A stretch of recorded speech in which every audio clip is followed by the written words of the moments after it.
Now here's a chance to clear up some questions you may have about guidelines for some of you irrigators and about a project going on in the Cozad area.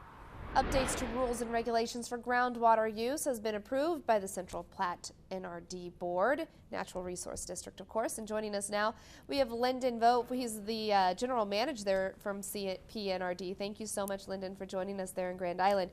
First of all, let's talk about this updates, especially addressing groundwater declines. Explain what's going on there.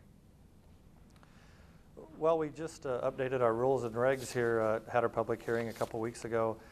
We do have some areas of our district where we have some slight declines that we just kind of want to get ahead of the curve on addressing some of them before they become much of an issue. And a lot of the issue with our declines is the drought we've just been through the last couple of years. Mm-hmm.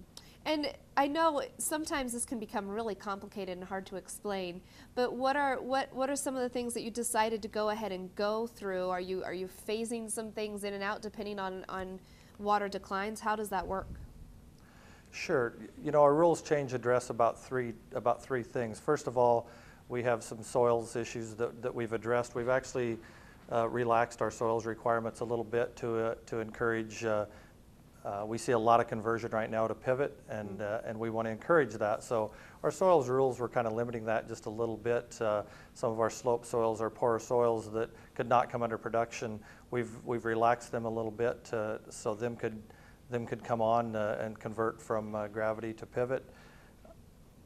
We also address declines. We have 24 management areas within our NRD. We've got 4 or 5 of them that have slight declines, mainly because of the droughts we've been going through.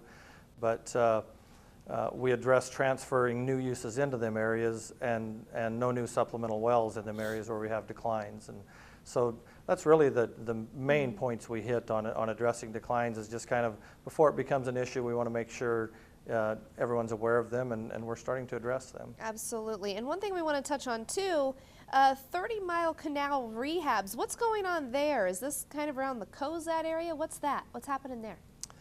Yeah, in the Gothenburg-Cozad area, we've actually partnered with 4 canals out in that area: the 6-mile canal, the 30-mile canal, the Cozad Canal, and the Orchard Alfalfa Canal. We're in the process of 3 of them canals are getting complete rehabs.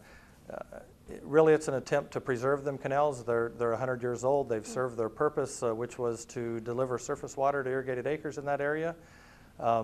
As a result of that, we've also seen the benefit of the groundwater recharge we get out of them, and possibly diverting excess flows into them canals and retiming that water back to the Platte River when there's a need for additional flows. So it's really a positive aspect of what we're doing with them canals. Plus, once you're 100 years old, you've kind of run your usefulness, I guess, so to say, the canals had, and it was time for a rehab if they were going to continue being used. See if the weather will cooperate so you can get some planting done. Your grow forecast on its way.